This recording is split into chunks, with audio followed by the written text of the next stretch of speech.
స్తోత్రం. హల్లెలూయా చెప్తాడు. హల్లెలూయా. ప్రభునందు ప్రియమైన దేవుని బిడ్డలారా, కూడి వచ్చిన మీ అందరికీ కూడా ప్రభు అయిన యేసుక్రీస్తు వారి పేరట మరి శుభవందనాలు తెలియజేస్తున్నాను. ప్రియులారా, మరి సమయంలో ప్రభు మనకిచ్చిన మరి విలువైన అమూల్యమైన సందేశములు మనం విందాం. కృపావార్త వర్తమానములు విందాం. పిల్లలు, మరి ఉదయం అంతా చాలా భయంకరమైన వర్షం. చిరుపాస్తి గారు నేను కూడా వర్షంలో తడుచుకుంటానే వేళ మొదటి వారం ప్రభుగా లాకూడదని దివ్య చర్చికి వెళ్ళి వచ్చాం. దేవుని స్తోత్రం.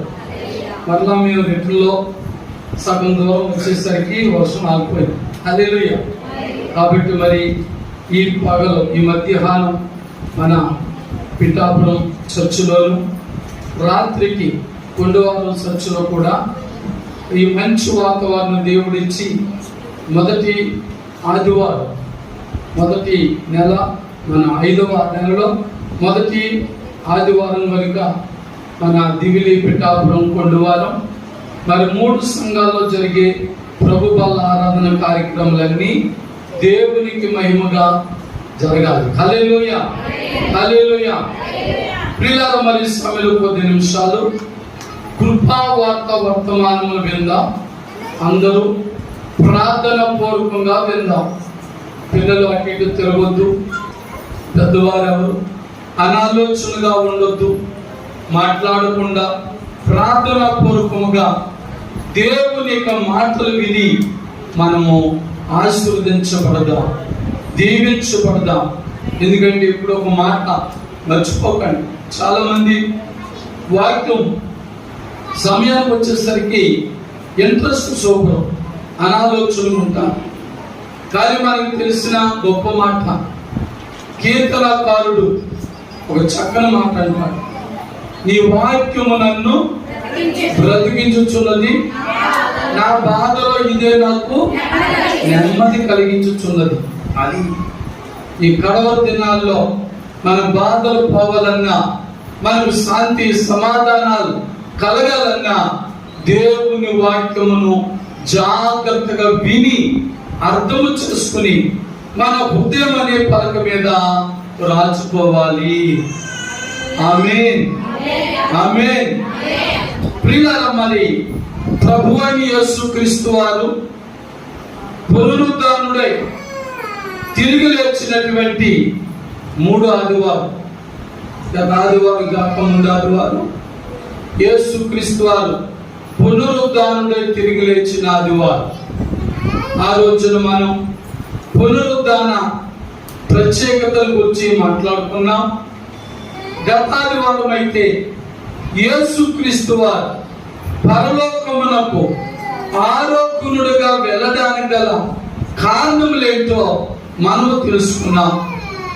ఈరోజు మళ్ళా మనం ఒక ప్రత్యేకమైన అంశాన్ని ధ్యానం చేద్దాం. ఆ అంశం ఏంటంటే పునరుద్ధాన శక్తి. దేవుని స్తోత్రం. నేటి మన ధ్యాన అంశం ఏంటంటే పునరుద్ధాన శక్తి. అనగా యేసుక్రీస్తు వారు పునరుద్ధానుడై తిరుగు లేచడం ద్వారా మనకున్న శక్తి లేక మనకు కలిగిన శక్తి ఏమిటో కొద్ది నిమిషాలు మనం ధ్యానం చేసుకుందాం. అలాగే నేటి మన ధ్యాన వాక్యం వచ్చి ఫిలిప్పీలకు రాసిన పత్రిక 3వ అధ్యాయం 10-11 వచనాలు జాగ్రత్తగా చదివితే నేటి మన ధ్యాన అంశమును గురించి అక్కడ రాయబడి ఉంటుంది. ఒక చదవం తల్లి.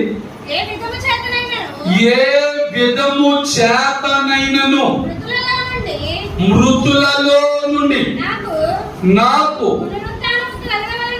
ఎక్కడండి నాకు మృతులలో నుండి పునరుద్ధానము కలుగవలనని ఆయన మరణ విషయంలో సమాన అనుభవం గలవాడనై ఆయన పునరుద్ధాన బలమును ఎరుగు నిమిత్తమును ఆయన శ్రమలలో పాలివాడనగునట్లు ఎరుగు నిమిత్తము సమస్తమును నష్టపరుచుకుని వాటిని పెంటగా సమానముగా ఎంచుకొనిచున్నా. దేవుని స్తోత్రం. హల్లెలూయా. అపోస్తలుడైన పౌలు గారు ఫిలిప్పీ సంఘముకు ఆయన లెటర్ ఉత్తరము రాస్తూ ఆయన చెప్పిన గొప్ప మాట. ఫిలిప్పీ సంఘానికి పౌలు గారు చెబుతున్న గొప్ప మాట ఏంటంటే, ఆయన పునరుద్ధాన శక్తిని పొందవలెనని. మరి మీరు చదివిన ఆ లేఖనంలో బలం, పునరుద్ధాన బలం అని ఉంది. బలమైన శక్తి అయినా ఒకటే. హల్లెలూయా. అపోస్తలుడైన పౌలు గారి యొక్క కోరిక ఏమిటంటే, పునరుద్ధానుడైన యేసుక్రీస్తు వారి యొక్క పునరుద్ధాన శక్తిని పొందాలని, లేదా బలమును పొందాలని నేను ఆశపడుచున్నాను. దేవుని స్తోత్రం. దేవుని స్తోత్రం. ఆ శక్తిని పొందడం కొరకు నాకు కలిగిన సమస్తమును కూడా నష్టపరుచుకొని వాటిని పెంటగా ఎంచుకొనుచున్నాను. దేవుని స్తోత్రం. ఈ మాట ఒకవేళ ఈ కృపావార్త వర్తమానం వినుచున్న మీకు బాధాకరముగా ఉండొచ్చు. పౌలు గారికి పునరుద్ధాన శక్తి పొందడానికి తన కలిగిన సమస్తమును కూడా నష్టముగా పెంటగా ఎంచుకున్నాడు. నా వల్ల కాదు అన్నవారు మీలో ఉండొచ్చు. చెప్పండి, నా వల్ల కాదు. మీరు మౌనంగా ఉండినా మీ హృదయ ఆలోచనలు దేవుని తెలుసు. ఎందుకంటే బైబిల్లో ఒకసారి ఒక యవనస్తుడు ఆది కాండము నుండి ప్రకటన గ్రంథం వరకు నేను అన్ని నేర్చేసుకున్నాను, ఏ మాటైనా నేను క్షుణ్ణంగా మాట్లాడగలను అనుకుని ప్రభు దగ్గరికి వెళ్ళి కుశల ప్రశ్నలు వేయడం మీకు తెలుసు. ప్రభు చెప్పిన ప్రతి దానికి సమాధానం టక్కగా చెప్పేస్తున్నాడు. పైగా ఏమంటున్నాడు, ప్రభు ఏం చెప్పినా సరే దీనిని నేను నా చిన్న వయసు నుండి కూడా అనుసరిస్తున్నాను, పాటిస్తున్నాను, ఆ ప్రకారంగా నడుచుకుంటున్నానని గర్వంగా చెప్పాడు. చెప్పాడా మీకు తెలుసు, చెప్పాడు. కానీ ప్రభు వారు చివరగా ఒక ప్రశ్న ఇచ్చారు, నీకు ఇంకా ఒకటి కొద్దుగా ఉంది. అప్పుడు ఏం చేయాలా? తను తాను పరీక్షించుకోవాలి. అప్పుడు ప్రభు అంటున్నాడు, ఆ ఒకటి కొద్ది ఏంటంటే నీ ధనమును పేదలకు ఇచ్చేసి వచ్చి నన్ను వెంబడించు. చూసినా పౌలు గారు చెప్తున్న మాటకి ఆ మాటకి చూడండి ఎంత దగ్గర సంబంధం ఉందో. మరి వెంటనే యవనస్తుడు, అలాగే ప్రభా నా ఆస్తిని అంతా కూడా నేను పేదలకు ఇచ్చేసి నేను నిన్ను వెంబడిస్తానంటే అతడు ధన్యుడవును. కానీ ఏం చేశాడు? తన హృదయంలో వ్యసనపడి ముఖము మార్చుకుని లేదా చిన్నపుచ్చుకుని తిరిగి వెళ్ళిపోయేనుంది. హల్లెలూయా. బైబిల్ అంతా తెలుసుండి కూడా, ప్రార్థన అంతా తెలుసుండి కూడా, అన్ని విషయాలు తెలుసుండి కూడా ఆయన జీవితంలో దేవుడు చెప్పిన ఒక్క లోటును కూడా సరి చేసుకోలేక పరలోక ఆశీర్వాదాలు పోగొట్టుకున్నాడు. దేవునితో పొందవలసిన ఆశీర్వాదాలు, దేవుని ద్వారా అనుభవించవలసిన ఆనందాన్ని, సంతోషాన్ని పోగొట్టుకున్నాడు. అందుకే ఇక్కడ పౌలు గారి మాట మీరు విన్నప్పుడు కూడా మీలో కూడా అలాంటి మనసు కలిగిందేమో. పౌలు గారైతే వదిలేసేటండి, మేమన్నీ పెంటగా చేసుకోగలమా, మేమైతే అన్ని నష్టంగా ఇచ్చుకోగలనా, నాకు దేవుడు కావాలి, లోకం కావాలి అనుకుంటున్నావేమో. దేవుని బిడ్డ, ఒక వ్యక్తి ఇద్దరు మనుషులకు దాసుడుగా ఉండనేరడు. ఒక వ్యక్తి 2 పడవల మీద కాలు వేసి, అంటే ఆ పడవలో కాలు ఈ పడవలో కాలు వేసి గమ్యానికి చేరగలడా? ఆ వాడికి ఆ పడవకి ఈ పడవకి న్యాయం చేయడం మధ్యలో పడతారు కనుక మరి దేవుని వాక్యం చాలా క్లియర్ గా చెప్తుంది. ఇది వినుచున్న నీకు, బోధిస్తున్న నాకు, మనందరికీ కూడా వర్తించిన మాట. పౌలు గారు చాలా ఖచ్చితంగా ఫిలిప్పీ సంఘానికి చెప్తున్నారు, నాకు కావలసింది పునరుద్ధాన శక్తి మాత్రమే. దేవుని స్తోత్రం. ఎందుచేత ప్రభు యొక్క పునరుద్ధానములో సమానుభావం కలిగి ఉండాలి. మరి ఆయన వలె నేను కూడా పరిపూర్ణమైన వ్యక్తిగా ఉండాలనేటువంటి ఒక మంచి తీర్మానం చేసుకుని ఈ మాట చెప్తున్నారు. దేవుని స్తోత్రం. ఎందుకంటే దేవునికి లోకానికి పడదని రెండింటికి మనం న్యాయం చేయలేం. అందుకే ప్రభువు అన్నాడు, నువ్వు ఉంటే చల్లగా ఉండు, వెచ్చగా ఉండు, నులివెచ్చని స్థితి నీకు వద్దు. దేవుని స్తోత్రం. అలాగే మరి మాటలు బట్టి నీవు నేను మనమందరం కూడా ఉంటే నిజమైన క్రైస్తవుడిగా ఉండాలి, లేక లోకానుసారమైన వ్యక్తులుగైనా ఉండాలి. కానీ పౌలు గారు లోకానుసారమైన మానవునిగా, మనుషునిగా జీవించినంత కాలం జీవించారు. ప్రభు యొక్క శక్తి తెలియక, ప్రభు యొక్క మహిమ తెలియక, ప్రభు యొక్క కృప తెలియక, తన డిగ్రీల్ని, తన ఆస్తిపాస్తుల్ని, తనకున్న అధికారం బట్టి ఎంతో గర్వపడ్డారు.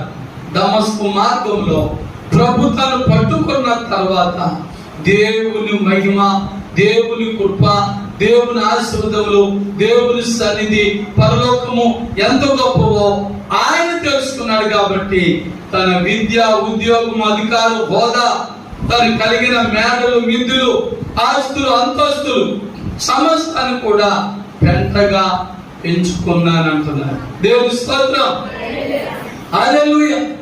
అంటే పౌలు గారు తెలుసుకున్న సత్యం ఏంటంటే, ఒక క్రైస్తవుడు, ఒక దేవుని బిడ్డ నిజముగా పునరుద్ధాన శక్తిని కలిగి ఉండాలంటే, లేక పునరుద్ధాన బలమును పొంది ఉండాలంటే, వారు ఈ లోకంలో ఉన్న వాటిని ప్రేమించకూడదు. ఈ లోకాశల మీద, నేత్రాశల మీద, శరీరాశల మీద మనస్సు పెట్టకూడదు. అది పౌలు గారి యొక్క ఉద్దేశం. అది పౌలు గారి యొక్క ఉద్దేశం. కాబట్టి దేవుని బిడ్డలారా, మరి నీవు నేను కూడా పౌలు గారి వలె సరి అయిన తీర్మానము చేసుకోవాలి. ఎందుకంటే 2025వ సంవత్సరం అప్పుడే 4 నెలలు గతించిపోయాయి. 5వ నెల 4వ తారీఖులో అడుగు పెట్టిస్తాం. అంటే దినములు, వారములు, నెలలు, సంవత్సరములు చాలా త్వరగా గతించిపోతున్నాయి. అలాగే మరి లోకంలో కూడా అనేకమైన మానవులు గతించిపోతున్నారు. మరణం అనేది మానవునికి చాలా సులువుగా వచ్చేస్తుంది. ఊహించలేని రీతిలో, ఆలోచించని రీతిలో, గ్రహించలేని స్థితిలో మానవునికి మరణాలు వచ్చేస్తున్నాయి. అలాంటి కడవల దినాల్లో, అంచె దినాల్లో పౌలు గారు మరి 2వ దశలోని పత్రిక, మొదటి దశలోని పత్రిక 5వ అధ్యాయము 1వ వచనంలో కూడా అదే మాట అంటారు. ఆ కాలములను గూర్చియు, ఆ సమయములను గూర్చియు నీకు రాయనక్కర్లేదు. రాత్రి వేళ దొంగ ఎలాగ వచ్చును అలాగే ప్రభు దినం వచ్చినని బాగుగా తెలుసుకోండి. హల్లెలూయా. ప్రభు రాకడకు వచ్చేసరికి పునరుద్ధాన శక్తివంతులుగా మనం ఉండాలే తప్ప ఇంకా మన విశ్వాసులుగా ఉండి, దైవ సేవకులుగా ఉండి, దైవ బిడ్డలుగా ఉండి, ఇంకా మన మనస్సు అంతా కూడా లోకం వైపే, లోకం మీదే మన మనస్సు పెట్టుంటే పరలోకాన్ని మనం పోగొట్టుకుంటాం. తీయదు గాని మత్తయి సువార్తలో ప్రభు అంటాడు, ఇద్దరు తెలుగులో విసురుచుండగా ఒకరు ఎత్తబడతారు, ఒకరు విడవబడతారు. ఇద్దరు నాగలు దులుచుండగా ఒకరు ఎత్తబడతారు, ఒకరు విడవబడతారు. ఇద్దరు బయలుదేరి ప్రయాణం చేస్తుండగా ఒకరు ఎత్తబడతారు, ఒకరు విడవబడతారు అంటున్నారు. ఎవరు ఎత్తబడుతున్నారు, ఎవరు విడనాడబడుతున్నారంటే వాక్యానుసారముగా సిద్ధపాటు కలిగిన వారు ప్రభు రాకడలో ఎత్తబడతారు. సిద్ధపాటు లేని వారు భూలోకంలోనే ఉండిపోతారు. ఇంత భక్తి చేసి, ఇంతకాలము ప్రార్థన చేసి, ఇంతగా బైబిల్ చదువుకుని, ఇంతగా బైబిల్ నేర్చుకుని మనము విడవబడడం మంచిదా? చూడండి, మరి యవన స్కూల్ చెప్పుకున్నామా, ఆయన అంతా నేర్చుకున్నాడు, బైబిల్ అంతా నేర్చుకున్నాడు. కానీ చివరి సమయానికి వచ్చేసరికి దేవుని మాటకు లోబడలేకపోయాడు. దేవుడు చెప్పిన పని చేయలేకపోయాడు. ఏంటి ఉపయోగం తన భక్తి వల్ల? యవన కాలంలో తన శరీరాశలన్నీ కూడా చంపుకున్నాడే, మంచి విశ్వాసంగా జీవించాడే, ఆ ధనాశ ఒకటి విడిచిపెట్టలేకపోయాడు. బైబిల్ చెబుతుంది, పరమజ్ఞాని సొలొమోను అంటాడు, ధనము సమస్త కీడులకు మూలము. ప్రభువే చెప్పాడు, అలాంటి సమస్త కీడులకు మూలమైన ధనాన్ని విడిచిపెట్టుగా అన్నాడు. ధనం కావాలి, కానీ ధనాశ ఉండకూడదు. హల్లెలూయా. దేవుని పాస్టర్ గారు అనుకోకండి, ధనాశ మనం కలిగి ఉండకూడదు. ఆమె ధనం కాదు, తినడానికైనా, త్రాగడానికైనా, ధరించడానికైనా, ఉండడానికి ఇల్లు కోసమైనా, దేవుడు సేవ చేయడం కోసమైనా ధనం కావాలి. కానీ ధనమే ప్రాముఖ్యత, ధనాశ ప్రాముఖ్యత, ధన సంపాదనే ప్రాముఖ్యత అనే మనసు ఉండకూడదు. అందుకే మీకు దేవుడు నాకు 1985 మార్చి నెలలో ఇచ్చిన దర్శనపు వాక్యం ఎప్పుడు నేను జ్ఞాపకం చేస్తాను. నేను అలాగే ప్రభావ నన్ను పేద కుటుంబం నుంచి నన్ను పిలిచావు, నేను ఎలా బ్రతకాలి, ఎలా సేవ చేయాలి, నేను ఉద్యోగం చేసుకోవాలనుకున్నాను తండ్రి. సేవ గురించి ఏంటంటే ఆయన ఫిలిప్పీ పత్రిక 4వ అధ్యాయం 19వ వచనం చూపించాడు. ఆ దర్శనంలో నాకు కనబడుతుంది. ప్రార్థనలో నేను ఉపవాస ప్రార్థనలో ఉండి ప్రార్థన చేసుకుంటే నాకు కనబడుతుంది.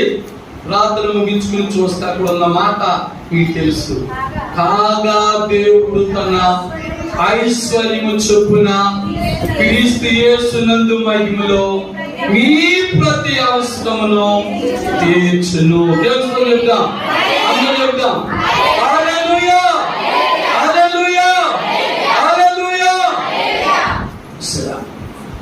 మేడలు, మిద్దులు, ఆస్తులు, అంతస్తులు లేకపోతే మనము దేవునిలో వాక్యానుసారమైన జీవితం కలిగి మనం ముందుకు సాగితే, మేడ, మిద్దులు, ఆస్తులు, బ్యాంకు బ్యాలెన్స్ లేకపోయినా దేవుడే మన గొప్ప ఐశ్వర్యం.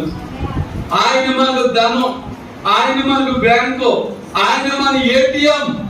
కాబట్టి ప్రతి అవసరం తీరుస్తాడు. హల్లెలూయా. ఆ అనుభవం నాకుంది. నా 40 సంవత్సరాల సేవ అనుభవంలో దేవుడు బ్యాంకులో రూపాయి బ్యాలెన్స్ లేకపోయినా ఏ పని ఆకుండా నడిపిస్తున్నాడు. హల్లెలూయా. అన్న వస్త్రాలకు లోటు లేకుండా నడిపిస్తున్నాడు. హల్లెలూయా. మరి అందుకే కరోనాలో మహామోగులు చనిపోయిన ఈ దేవుని సేవకుని ఇంకా దేవుడు బ్రతికించి ఆయన సేవలో వాడుకుంటున్నాడు. మరి అదే నేను ధనస్సుపరుడైపోయి అన్యాయంగా సంపాదించుంటే ఆ 2020లో చాలా మంది గొప్ప గొప్పలు చనిపోయిన లిస్ట్ లో నేను ఉంటుంది. దేవుని బిడ్డలారా, ధనము శాశ్వతం కాదు. కానీ పౌలు గారు అందుకే నా సమస్తాన్ని కూడా పెంటగా ఎంచుకున్నాను, నాకు కావలసిన నేను రక్షించబడ్డాను, పరలోకం కొరకు నేను ఎదురు చూస్తున్నాను కనుక పునరుద్ధాన బలమే నాకు కావాలి, పునరుద్ధాన శక్తే నాకు కావాలి. కానీ ఈ లోకంలో ఉన్నది ఏది నాకు వద్దు అంటున్నాడు. దేవుని స్తోత్రం. అలాగే ప్రభు తెలిసాడా, నాకు ఏది వద్దు నాయన, పెంటగా ఏం చేసుకున్నానంటే పౌరుగా వదిలేసాడా, తిండి తెప్ప లేకుండా వదిలేసాడా, ఉండడానికి ఇల్లు కట్టాలని బట్ట లేకుండా వదిలేసాడా. ఈ తీర్మానం ఇది. ప్రభు తీర్మానం పెట్టి తను నమ్ముకున్న వారు ఇప్పుడు భిక్షం ఎత్తుకోవడం ఆయనకి ఇష్టం ఉండదు. హల్లెలూయా. ఈయన తీర్మానం చేసుకున్నాడు. ఆయన తీర్మానం ఇదిగో మరి ఫిలిప్పీ పత్రిక 4:19 మన ప్రతి అవసరం తీర్చడం ఆ దేవుని వంతు. హల్లెలూయా. అందుచేత ప్రియులారా, మన జీవితాలు కూడా మార్పు చెంది ఈ లోకంలో అది లేదు ఇది లేదని బాధపడొద్దు, గాని దేవుడిని ప్రతి అవసరం తీర్చినట్లుగా ప్రభులో బలమైన బిడ్డగా, ప్రభులో స్థిరమైన బిడ్డగా నీవు నేను ఉండాం. హల్లెలూయా. మనం ఉందాం, ప్రభులో మనం బలమైన వారిగా జీవించుదాం. కనుక మరి ఒక ప్రశ్న ఏంటంటే, మనము కూడా పునరుద్ధాన శక్తి పొందాలంటే మనం ఏం చేయాలి? పౌలు గారు అలా చేశారు. పౌలు గారు తను కలిగిన సమస్తాన్ని కూడా పెంటగా ఎంచుకుని పునరుద్ధాన శక్తి పొందడానికి చేశారు. అంతవరకు మనం ఒకవేళ వెళ్ళలేకపోయినా ఈరోజు ఒక 3 మాటలు మీతో నేను చెప్తాను. ఆ 3 మాటల ప్రకారముగా మనము జీవించగలిగితే మనం కూడా పౌలు గారు ఆశించిన ప్రకారంగా పునరుద్ధాన శక్తిని లేదా బలమును మనం కూడా పొందుకోగలం. దేవుని స్తోత్రం. హల్లెలూయా. హల్లెలూయా. ప్రశ్నించుకుందాం, మరి నేను పునరుద్ధాన శక్తి పొందాలంటే నేనేం చేయాలి? అందరూ ప్రశ్నిస్తున్నారు మనసులో. అమ్మ వేసుకున్నారా? ఎవరు వేసుకున్నారు? అందరూ ఒక ప్రశ్న వేసుకోండి. అయ్యా ప్రభువా, నేను కూడా పునరుద్ధాన శక్తి పొందాలంటే నేనేం చేయాలంటే, మరి బైబిల్ మాటల్లో కొన్ని సింపుల్ మాటలే మరి నేను మీకు చెప్తాను పిల్లగా. సింపుల్ మాటలే చెప్తాను. 3 మాటలు. అందులో మొదటి మాట ఏంటంటే యోహాను సువార్త 11వ అధ్యాయము 25వ వచనాన్ని చదువుదాం.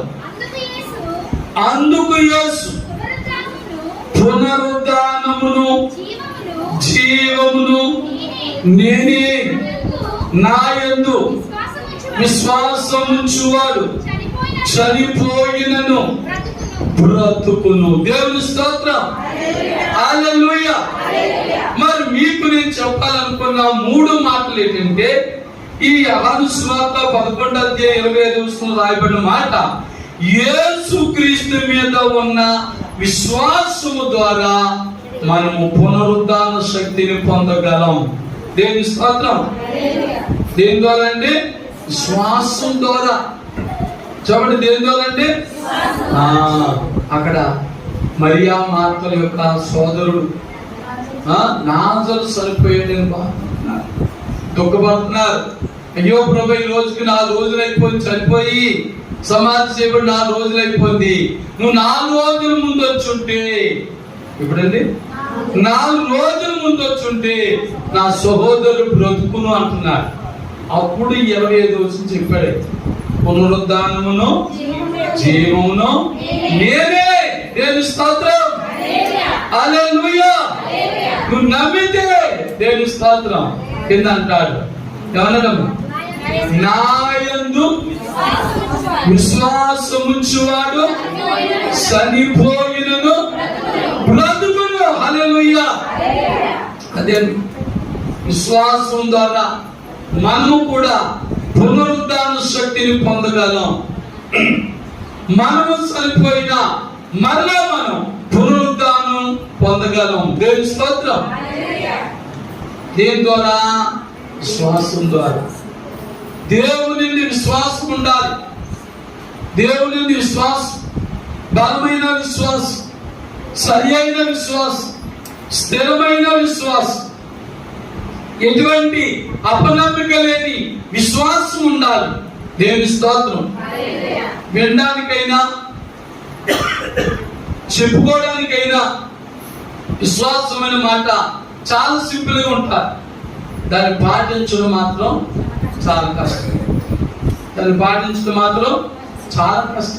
బైబిల్లో చాలా మంది సంవత్సరాలు పడేసి ఏంటంటే సరైన విశ్వాసం లేక, వారి జీవితంలో స్వస్థతలు పొందలేక, వారి జీవితంలో వేళ్ళు పొందలేక చాలా టైర్లు పెట్టేసింది. అందుచేతనే ప్రభు అన్నాడు, నమ్ముట నీ వలనైతే నమ్మువానికి సమస్తమును సాధ్యమే. హల్లెలూయా. కనుక పునరుద్ధాన శక్తిని నేను పొందడానికి నాకు సరి అయిన బలమైన విశ్వాసం ఉందని నమ్మకం నీలో ఉంటే ఆ పునరుద్ధాన శక్తిని నీవు పొందుతావు. దేవుని స్తోత్రం. హల్లెలూయా, హల్లెలూయా. అందుకే క్రైస్తవుడు చనిపోతే అది మరణము అనరు, అది నిద్ర.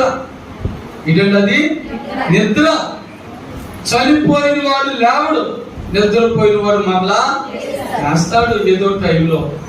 అలాగే మనం ఈ భూలోకంలో కన్ను మూస్తే పరలోకంలో కన్ను తెలుస్తున్నాం. దేవుని స్తోత్రం. అది మన విశ్వాసం. మనం పొందే పునరుద్ధాన శక్తి ఏంటంటే ఈ లోకంలో కన్ను మూస్తే పరలోకంలో కన్ను తెరుస్తాం. నమ్ముతున్నారా మీ మాట? ఎంతమంది నమ్ముతారు? దేవుని హల్లెలూయా. ఎందుకు అలాగా మిమ్మల్ని ముమ్మారు అడిగానంటే దేవుని బిడ్డలారా, లోకంలో చాలా మంది అంటారు చనిపోతే ఏమైపోతామో అంటారన్నమాట. చాలా మంది అంటారు చనిపోతే ఎక్కడికి వెళ్తామో తెలుసు, ఏమైపోతుందో తెలుసు, దైవత్వం భూతమత్వం అదవుతూ ఇదవుతూ అంటారు. చనిపోతే నువ్వేమవు? ప్రభు నమ్ముకుంటే పరలోకం వెళ్తావు, ప్రభు నమ్మకపోతే నరకానికి వెళ్తావు. అంతే. ఏమైపోతావో అందరూ ప్రభు నమ్మని వారు. మనకు ఒక నిరీక్షణ ఉంది. చెప్పండి, మనకు ఒక నిరీక్షణ. దేవుని యందు భయభక్తులు గల వారికి ఒక నిరీక్షణ ఉంది. ఆ నిరీక్షణే పునరుద్ధాన శక్తి. మన ప్రభు అయిన యేసుక్రీస్తు వారు చనిపోయి మూడో దినమున ఎలాగైతే పునరుద్ధానుడై తిరిగి లేచాడో అలాగే నేను లేవగలననే నమ్మిక, విశ్వాసం నీకు నాకు ఉంది. దేవుని స్తోత్రం.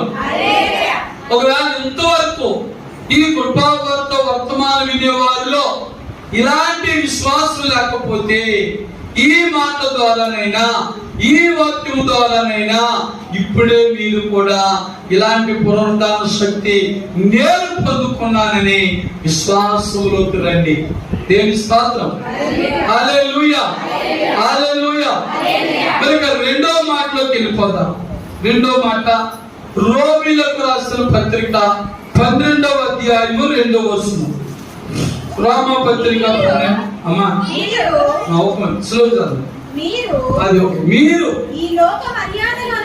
చూడండి, మీరు ఈ లోక మర్యాదను అనుసరింపక ఉత్తమమును అనుకూలమును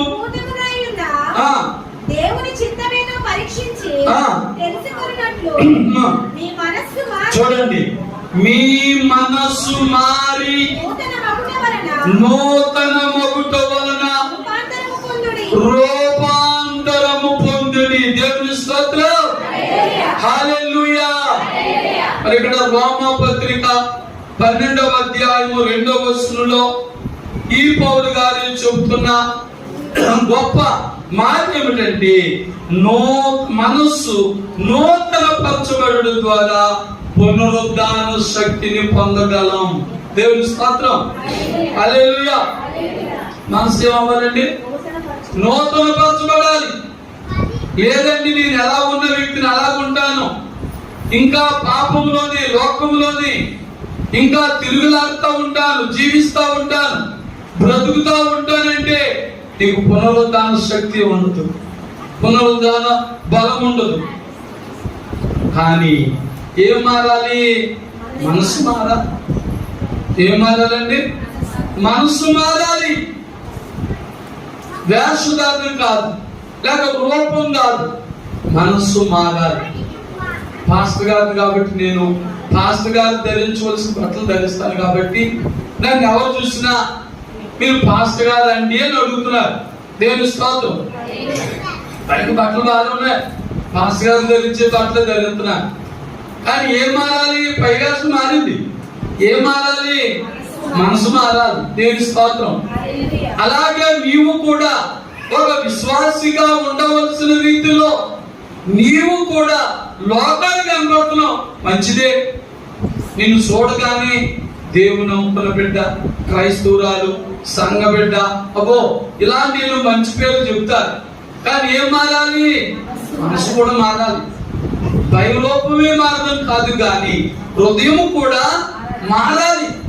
నీ పైవేషధారిని నిన్ను పరలోకం తీసుకెళ్ళదు, కానీ నీ హృదయం మారితేనే పరలోకం వెళ్తావు. దేవుని స్తోత్రం. దీంట్లో పాస్టర్ గారు ఎంత భక్తి చేస్తున్నాను, ఇలాగనే వేసేటట్టు అనుకోకండి. నా మాట కాదు, తిమోతి గారు, పౌలు గారు చెప్తున్నారు, ఈ ప్రజలందరూ కూడా పైకి భక్తి గలవారై ఉండి దాని శక్తిని పొందలేకపోతున్నారు అన్నాడు. ఎలా ఉన్నారంటే పైకి, ఒకవేళ నేను పైకి పాస్టర్ గారిలో కనపడచ్చు, నువ్వు పైకి క్రైస్తవురాలుగా, విశ్వాసిగా, సంఘబిడ్డగా కనబడచ్చు. అది ముఖ్యం కాదు. పౌలు గారు చెప్తున్నారు, నీవు చేసే భక్తి యొక్క శక్తిని పొందాలి. హల్లెలూయా. ఏ విశ్వాసం అయితే కలిగి ఉన్నావో, ఏ భక్తి అయితే కలిగి ఉన్నావో, ఏ ప్రార్థన జీవితం అయితే కలిగి ఉన్నావో, ఆ శక్తిని నువ్వు పొందాలి. హల్లెలూయా. చర్చకు వచ్చినవంటే ఎలా వచ్చినట్టు మళ్ళీ అలా తిరిగి వెళ్ళిపోకూడదు. నీలో మార్పు కనపడాలి. నీవు కష్టాలతో, బాధలతో, దుఃఖముతో, వ్యాధులతో వస్తే తిరిగి సంతోషంతో తిరిగి వెళ్ళాలి. అదే దుఃఖంతో తిరిగి వెళ్ళిపోయే భక్తులు కూడా నీలో భక్తి వల్ల నువ్వు వచ్చిన ఏ బాధతో వచ్చేవో, ఏ వ్యాధులతో వచ్చేవో, ఏ శోధనతో, ఏ సమస్యతో వచ్చేవో అవి తీర్చబడి తిరిగి సంతోషంగా వెళ్తేనే నీ మనసు మారినట్టు. నీ మనసు మారిన రీతిని బట్టి దేవుడు నీ జీవితంలో కార్యములు చేస్తున్నట్లు. హల్లెలూయా, హల్లెలూయా. ఆయన మరి మందిరానికి తన కుమారుని తీసుకొచ్చి పొద్దున్న సాయంకాలం వరకు ఎక్కడ ఉన్నాడు? మందిరంలో ప్రార్థనలో ఉన్నాడు.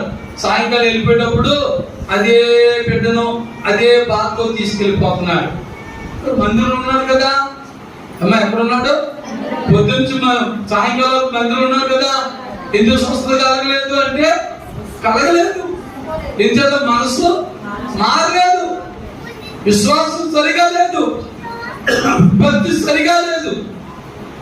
కానీ ప్రభు వచ్చినప్పుడు అంటాడు, నమ్ముట నీ వలనైతే నమ్మువానికి సమస్య సాధ్యమని. కానీ అంటే ప్రభా నాలో ఉన్న అపనమ్మకం తీసినే ప్రభు అన్నాడు. అంటే అతను పొద్దున్న సాయంకాలం మందిరంలో ఉన్నాడు, కానీ అతనిలో మాత్రం ఏమి లేదు, మనసు మారలేదు, మారిన మనసు లేదు, అవిశ్వాసంతోనే అపనమ్మకంతోనే ఉన్నాడు. అందుకే మరి రెండో మాట నేను చెప్పేది ఏంటంటే, మనసు నూతన పరచబడుట ద్వారా పునరుద్ధాన శక్తిని పొందగలం. దేవుని స్తోత్రం. మన పైలోపు మారడం కాదు సుమా, మన మనసు మారాలి. ఒక్కసారి ప్రశ్నించుకోండి, నీవు కూడా పునరుద్ధాన శక్తిని పొందాలంటే ఏం మారాలని చెప్పండి? బట్టలు కాదు, వేషాలు కాదు, మనసు మారాలి. నీ మనసు మారిందా? నీ మనసు మారిందా? దేవుని స్తోత్రం. మనసు మారాలి, నీ హృదయం మారాలి. దేవుని బిడ్డలారా, కనుక మరి రెండో మాట, మన మనసు మారినప్పుడే పునరుద్ధాన శక్తిని మనం పొందగలం. నేను సీనియర్ విశ్వాసిని కదండి, నేను సీనియర్ పాస్టర్ గారిని కదంటే వాక్యం దగ్గర కుదరదు, బైబిల్ దగ్గర కుదరదు, మన ప్రభు అయిన యేసుక్రీస్తు దగ్గర కుదరదు. సీనియర్ పాస్టర్ అయినా, సీనియర్ విశ్వాస అయినా ప్రతి వారి మనసు కూడా ఏమవ్వాలి? మారాలి. దేవుని స్తోత్రం. అలా ఎవరి మనసు అయితే నూతన పరచబడతాదో వారే పునరుద్ధాన శక్తిని పొందగలరు. దేవుని స్తోత్రం. హల్లెలూయా. మరి ఆఖరిగా టైం కూడా అవుతుంది. 3వ మాట కూడా చెప్పి ముగించుకుందాం. రోమపత్రిక 6వ అధ్యాయము 5వ వచనం. రోమపత్రిక 6వ అధ్యాయం 5వ వచనం. మరియు ఆయన మరణము యొక్క సాదృశ్యమందు ఆయనతో ఎలాగండి ఆయనతో ఐక్యము గలవారమై ఎడల చూడండి, ఆయన పునరుద్ధానము యొక్క ఆమేన్. దేవుని స్తోత్రం. అది నేను చెప్పాలనుకున్న 3వ మాట ఏంటంటే, మనము క్రీస్తుతో ఐక్యం కావడం ద్వారా పునరుద్ధాన శక్తిని పొందగలం. దేవుని స్తోత్రం. ఎవరితో ఐక్యత అండి? క్రీస్తుతో. దేవునితో ఐక్యత. మరి నువ్వు ఎవరితో ఐక్యత కొంటున్నావు? లోకముతో ఐక్యత కొంటున్నావా? లోకులతో ఐక్యత కొంటున్నావా? పాపులతో ఐక్యత కొంటున్నావా? నీతిమంతులతో ఐక్యత కొంటున్నావా? దేవునితో ఐక్యత కొంటున్నావా? జ్ఞాపకం చేసుకో. నేను ఇంకా లోకంతో ఐక్యత కొంటానండి, నాకు పరలోక రాజ్యం ఇచ్చేనండి కుదరదు. 3వ మాట ఏం రాయబడి ఉంది? ఎవరితో ఐక్యత ఉండాలి మనకి? క్రీస్తుతో. దేవునితో ఐక్యత కలిగి ఉండాలి. దేవునితో మనం ఐక్యత కలిగి ఉండాలంటే ఇప్పుడులాగా మనలో ఏముండకూడదని యెషయా ప్రవక్త మరి అక్కడ మరి 59వ అధ్యాయం 1 ఏమంటాడు? రక్షింపని ఆడుకున్నట్లు యుద్ధవస్త్రం కొను ఆడుకున్నట్లు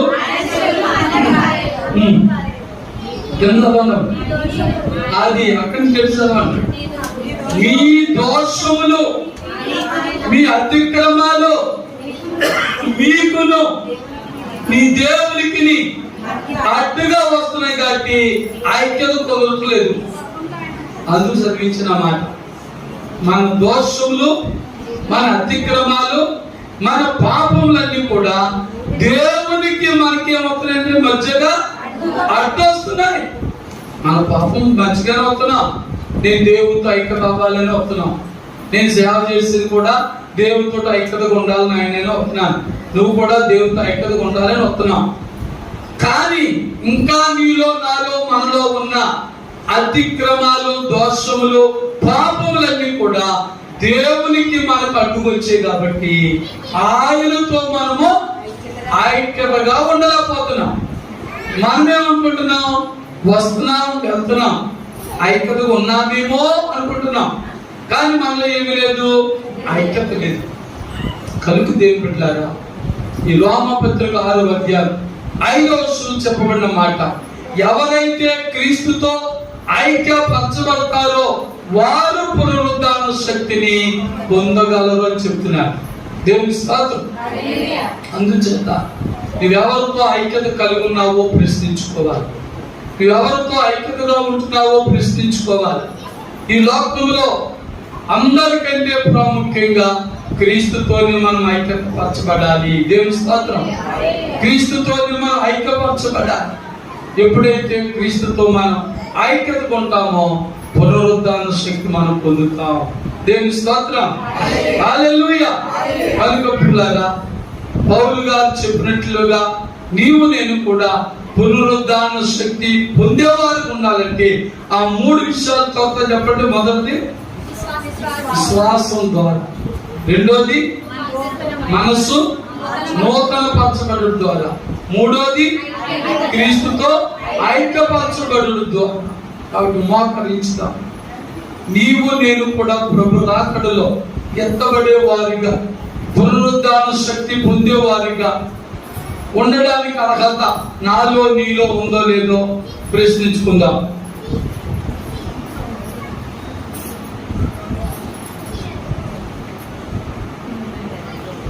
ప్రియులారా, మనలో మనం ఒకసారి ప్రశ్నించుకుందాం. నాలో విశ్వాసం ఉందండి, నాలో నూతన మనసు ఉందండి, నాలో ఐక్యత ఉందండి, అని తృప్తిపడి వెళ్ళిపోవద్దు. ఆ మూడింటిని ఒకసారి పరీక్షించుకో. నీలో ఉన్న విశ్వాసం ఎంత గొప్పది, నీలో ఉన్న నూతనమైన మనసు ఎంత గొప్పదో, నీలో ఉన్న ఐక్యత ఎంత గొప్పదో, అది ఎవరితో ఉందో. ఈ విశ్వాసం లోకం మీద ఉందా, అధికారుల మీద ఉందా, మానవుల మీద ఉందా, నిజంగా దేవుని మీద ఉందా పరీక్షించుకో. నువ్వు మనసు మార్చుకున్నది పరలోకం కోసం మార్చుకున్నావా? భూలోకంలో అవి వస్తాయి, ఇవి వస్తాయి, ఇవి ఇస్తారు, అవి ఇస్తారని వాటి కొరకు మార్చుకున్నావా? అలాగే నీ ఐక్యత క్రీస్తుతో ఉందా?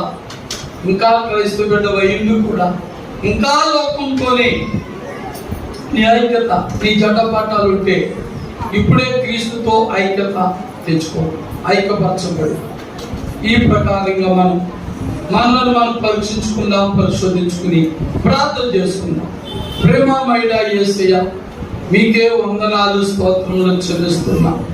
అయ్యా, నేటి మా ధ్యాన అంశం పునరుద్ధాన శక్తి అని, నేటి మా ధ్యాన వాక్యం వచ్చి ఫిలిప్పీలకు రాసిన పత్రిక 3వ అధ్యాయం 10-11 వచనాలుగా 3 మాటలు మీరు ధ్యానం చేస్తాం.